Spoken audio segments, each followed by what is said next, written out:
मित्रांनो, 10वीचा बोर्डाचा पेपर जो आहे मराठीचा तो खूप जवळ आलेला आहे आणि तुम्हाला जर अजूनही माहिती नाहीये, की आपण कसा अभ्यास केला पाहिजे किंवा कमीत कमी वेळेमध्ये आपण जास्तीत जास्त मार्क्स कसे मिळवू शकतो किंवा आता लास्ट मोमेंटला आपण काय अभ्यास केला पाहिजे, तर हा व्हिडिओ तुमच्यासाठीच आहे.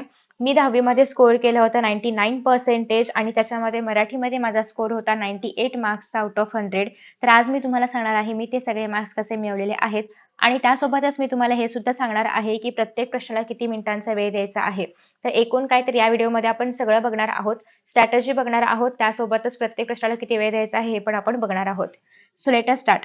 सगळ्यात पहिली गोष्ट म्हणजे आता जो आपल्याकडे वेळ शिल्लक आहे तो खूप कमी आहे. मग आता या राहिलेल्या वेळेमध्ये काय काय करायचं? तर सगळे चॅप्टर्स करण्यामध्ये वेळ वाया घालवू नका. म्हणजेच काय की आता तुम्हाला हे सगळे जे पाठ बघायला मिळतात गद्यांश तर ते सगळे नाही करायचे आहेत. गद्य अजिबात करायचं नाही आहे. मग त्याऐवजी काय करायचं? तर बघा पहिला जो प्रश्न असतो तर तो असणार आहे तुम्हाला गद्यावरती. त्याच्यामध्ये 2 गद्य जे असतात तर ते पुस्तकामधले असतात आणि एक अपठित गद्य असतो. पुस्तकामधले 2 गद्य जे आहेत तर त्याला तुम्हाला द्यायचे आहेत एकूण 15 मिनिटं. आता हे तुम्हाला पुस्तकामधून वाचायची अजिबात गरज नाहीये. डायरेक्टली तुम्ही एक्झाममध्ये गद्य वाचले तरी सुद्धा चालणार आहेत कारण मराठी भाषा आहे आपल्या सगळ्यांना समजते. त्याच्यामुळे अवघड असं याच्यामध्ये काही नसणार आहे. त्याच्यामुळे आता पुस्तकामधले चॅप्टर्स वाचण्यामध्ये अजिबात वेळ नाही घालवायचा आहे. मग तुम्ही काय करू शकता? तर बघा, मी तुम्हाला ना आता एक गद्यांश दाखवते. मी तुम्हाला सजेस्ट करेन की प्लीज हा व्हिडिओ पॉज करा आणि गद्यांश रीड करा. जर तुम्हाला मॅक्सिमम मार्क्स स्कोर करायचे आहेत तर तुम्ही ब्लाइंडली मला फॉलो करा.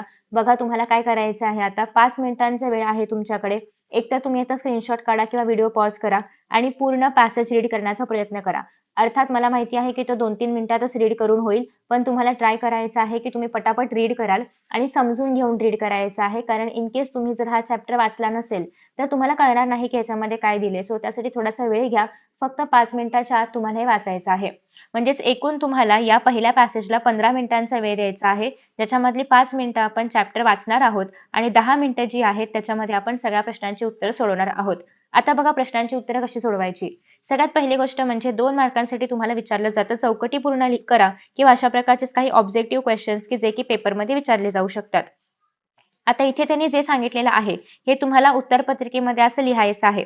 प्रश्न पहिला, अ मधलं पहिलं आणि त्यातलं हे रोमन अंकामधलं पहिलं. ज्याप्रमाणे अंक दिलेले आहेत त्याचप्रमाणे तुम्हाला पेपरमध्ये लिहायचे आहेत. त्याच्या व्यतिरिक्त तुम्हाला कुठलेही इतर अंक अ, ब, क, ड लिहायचं नाहीये. जे अंक दिलेत रोमन मधले किंवा इतर कुठल्याही भाषेमधले म्हणजे इतर कुठल्याही प्रकारामधले तेच तुम्हाला अंक लिहायचे आहेत. उत्तर लिहिताना ही पूर्ण लाईन लिहायची आहे, डॅश करायचा आहे, हा चौकट आणि याच्या आतमध्ये तुम्हाला उत्तर लिहायचं आहे. ठीक आहे? तर अशा पद्धतीने आपण हा प्रश्न सॉल्व्ह करायचा आहे. या उत्तरावरचे जे काही प्रश्न आहेत ते सगळे तुम्हाला 10 मिनिटाच्या आत सॉल्व्ह करायचे आहेत.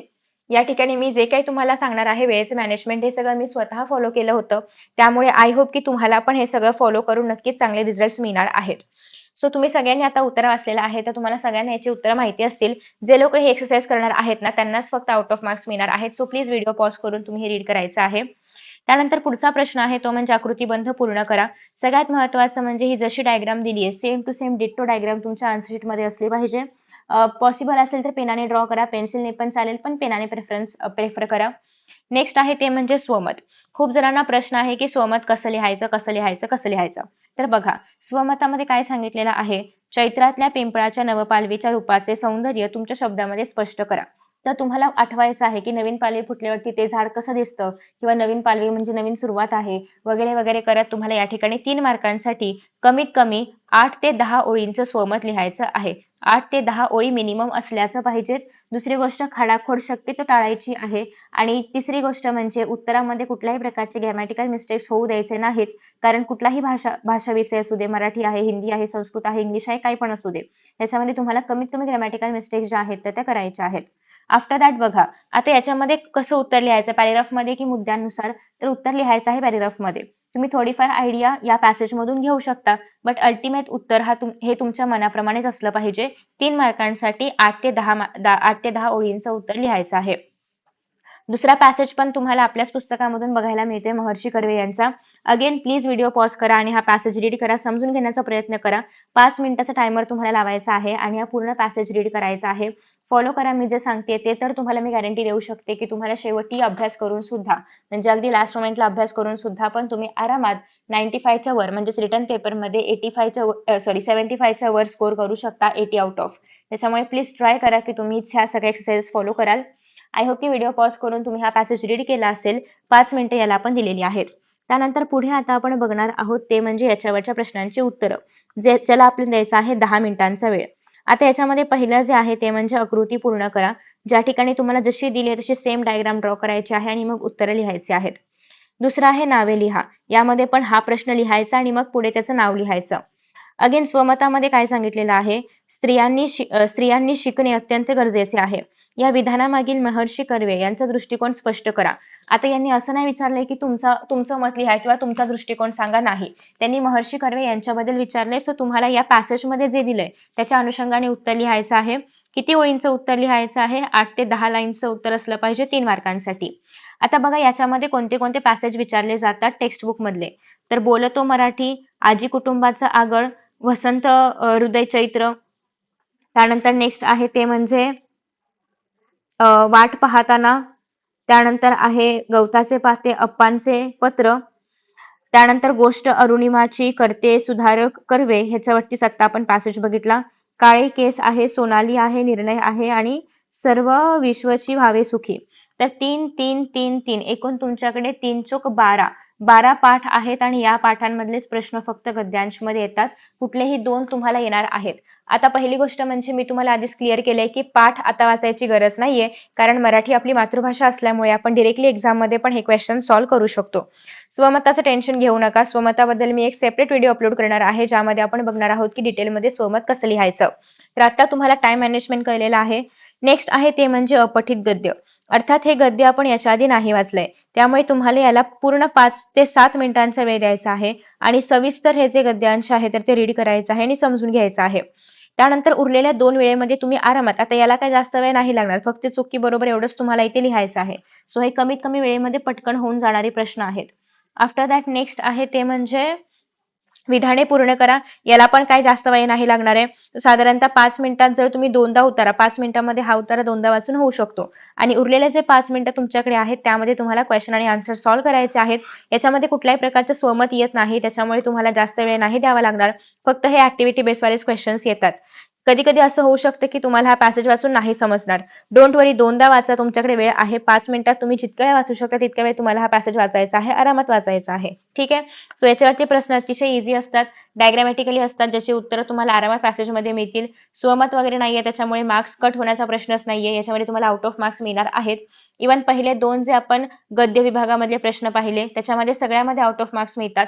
स्वमत पण जर तुम्ही प्रॉपर लिहिलं, प्रॉपर म्हणजेच काय तर जे विचारलेलं आहे तेच सांगितलं किंवा बरोबर तेवढ्याच ओळींचं लिहिलं वगैरे, तर तुम्हाला नक्कीच स्वमतामध्ये पण आउट ऑफ मार्क्स मिळणार आहेत. त्यानंतर नेक्स्ट आहे पद्य विभाग. आता पद्य विभागामध्ये नेमकं काय काय येतं बघा. पहिलं जे गीत आहे ते तुम्हाला नाही करायचं आहे. त्यानंतर नेक्स्ट आहे ते म्हणजे उत्तम लक्षण. त्यानंतर नेक्स्ट आहे ते म्हणजे वस्तू कविता. वस्तू नंतर आहे आश्वासक चित्र. त्यानंतर नेक्स्ट आता आपण बघतो आहोत ते म्हणजे भरतवाक्य.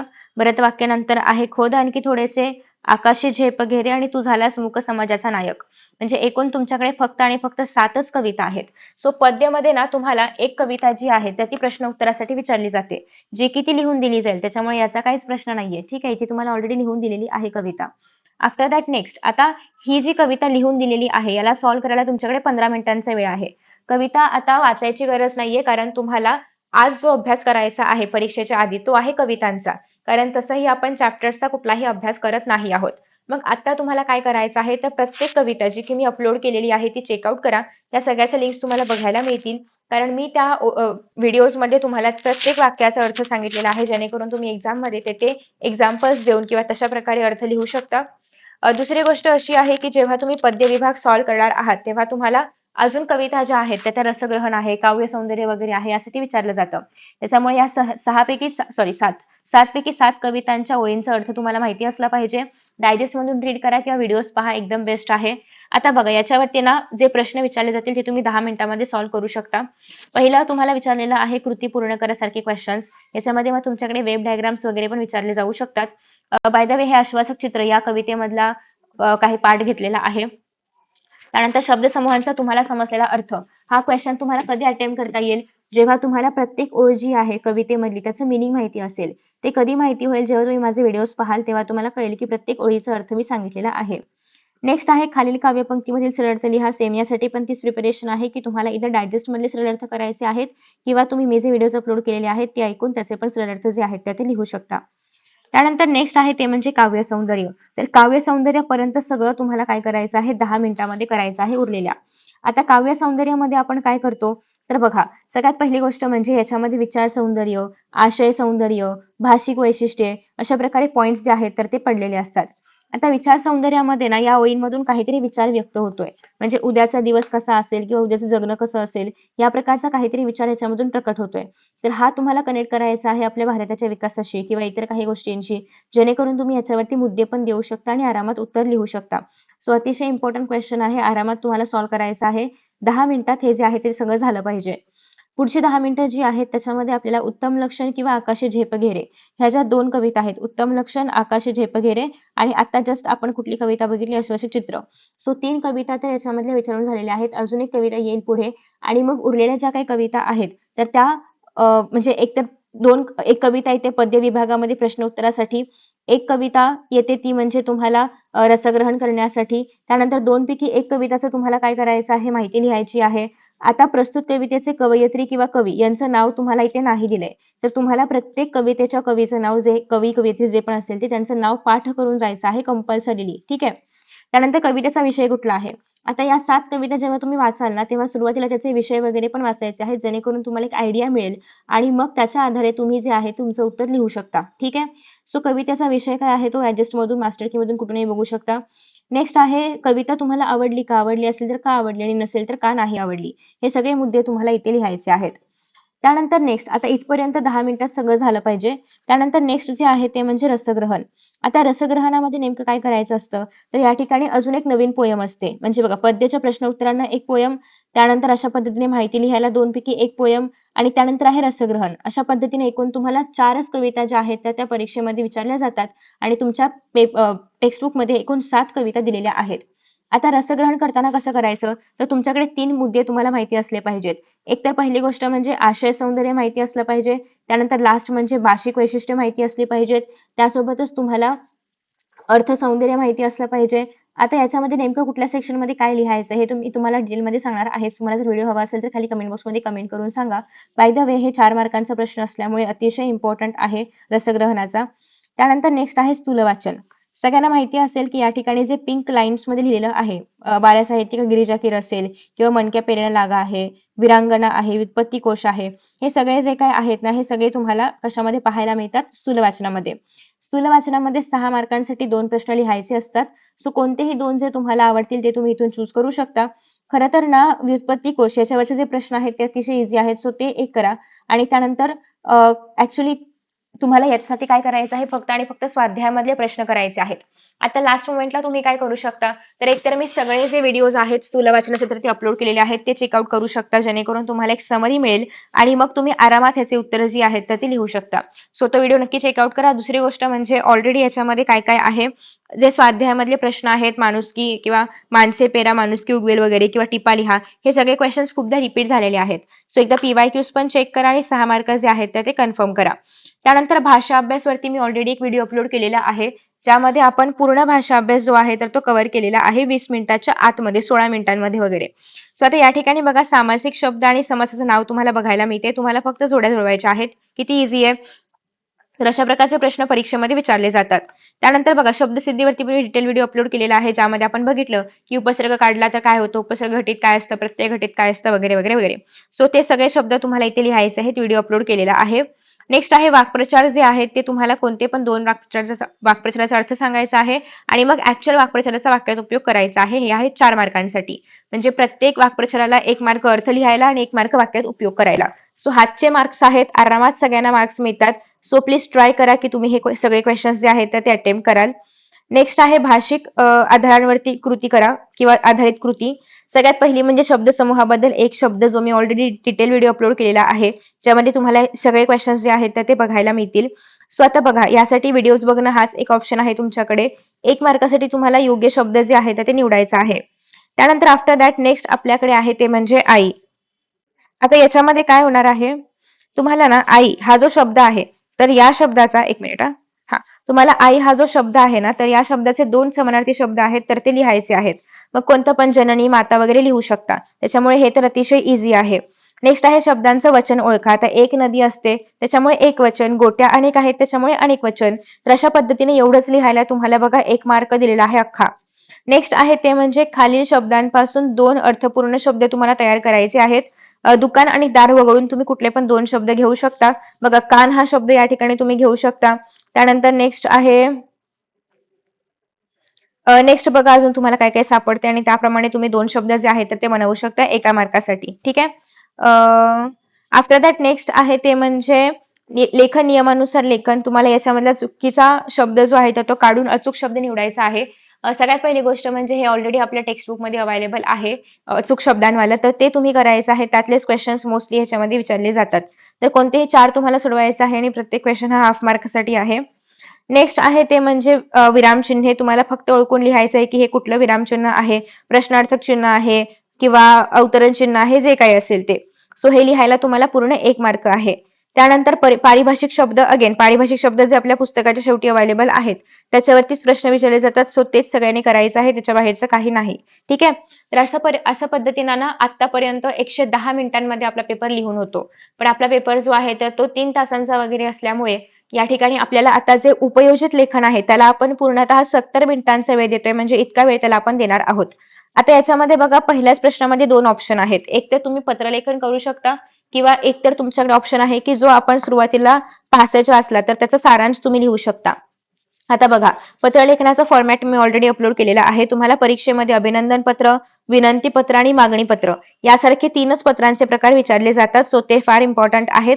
त्यानंतर कसं लिहायचं हे मी ऑलरेडी एका व्हिडिओमध्ये सांगितलंय. प्लीज चेकआउट करू शकता. किंवा आहे ते म्हणजे सारांश लेखन. सारांश लेखन पण अतिशय इम्पॉर्टंट आहे तुमच्या सर्वांसाठीच. कारण याच्यामध्ये ना कमीत कमी लिहायला जास्तीत जास्त म्हणजे 5 पैकी 6 पैकी 6 मार्क या ठिकाणी मिळतात कमीत कमी लिहायला. ठीक आहे. त्याच्यामुळे हा अतिशय इझी क्वेश्चन आहे. नेक्स्ट आहे 20 मिनिटांसाठी तुम्ही जाहिरात, बातमी किंवा कथा या तिघांपैकी काही पण 2 करू शकता.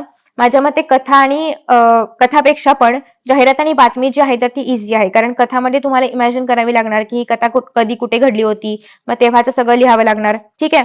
सो त्यापेक्षा बेस्ट आहे की जाहिरात आणि बातमी करा. जाहिरात कसं करायचं ऑलरेडी व्हिडिओ अपलोड केलेला आहे. सेम फॉर बातमी. 20 मिनिटात हे दोन्ही पण आरामात करून होतं. त्यानंतर नेक्स्ट आहे तुम्हाला ना लास्टची जी 20 मिनिटं उरतील म्हणजे 40 मिनिटं ऍक्च्युअली त्यातली 20 मिनिटं मी ऑलरेडी काढलेली आहेत. तुम्ही सप्लिमेंट बांधली काय केलेत वगैरे वगैरे यासाठी. पण आता जे ऍक्च्युअल 20 मिनिटं उरलेली आहेत त्याच्यामध्ये तुम्हाला निबंध लिहायचा आहे जो की 8 मार्कांसाठी आहे. आता निबंधामध्ये विषय असे आहेत की एकतर पहिली गोष्ट म्हणजे प्रसंग लेखन, मग आत्मकथन आणि मग वैचारिक. सो आता या ठिकाणी जे प्रसंग लेखन आहे त्यामध्ये तुमच्याकडे असं सांगितलेलं आहे की भावाचे आणि बहिणीचे कौतुक करण्यासाठी तुम्ही उपस्थित आहात तुमच्या लहान भावा बहिणीचे. सो त्याच्याबद्दल तुम्हाला ही जी बातमी आहे तर ती लिहायची आहे. आत्मकथनमध्ये नदीबद्दल लिहायचे. अतिशय महत्वाचा क्यूट आणि इम्पॉर्टंट टॉपिक आहे. याचं उत्तर ऑलरेडी तुम्हाला बघायला मिळतंय. या ठिकाणी मुद्दे बघायला मिळत आहेत की झाडांना पण किंवा नद्यांना पण भावना असतात. जागची स्थिती एका जागीच राहतात ते किंवा जागा सतत बदलत असते त्यांची वगैरे वगैरे. नेक्स्ट आहे ते म्हणजे प्रदूषण हे जे समस्या आहे की उपाय आहे हे तुम्हाला सांगायचंय. वैचारिक निबंध शक्यतो लिहू नका. लईतले तुम्ही जे आत्मकथन असेल किंवा प्रसंग लेखन दोघांपैकी एक वर काहीतरी फोकस करा. वैचारिक निबंध लिहायला खूप वेळ लागतो आणि खूप टेक्निकल भाषा पण लागते. त्यापेक्षा बेस्ट आहे की आपण त्याच्याऐवजी बाकीचे प्रश्न सॉल्व्ह करूयात. इथपर्यंत 160 मिनिटं झालेली आहेत. अजून पण तुमच्याकडे 20 मिनिटं शिल्लक आहेत. मग त्यामध्ये एक्स्ट्राची घेतलेली पुरवणी बांधणं असेल किंवा प्रॉपर लाईन्स वगैरे ड्रॉ करणं असेल, या सगळ्या गोष्टी तुम्हाला करायच्या आहेत. लास्ट मोमेंटला जर काही चुकलं वगैरे असेल तर ते पण तुम्ही आयडेंटिफाय करू शकता. ठीक आहे. सो त्यासाठी हे राहिलेला टाइम खूप जास्त महत्वाचा आहे. सो अशा पद्धतीने टोटल 180 मिनिटांमध्ये आपल्याला हा पेपर पूर्ण करायचा आहे. आय होप की तुम्हाला एक स्ट्रॅटेजी मिळाली असेल.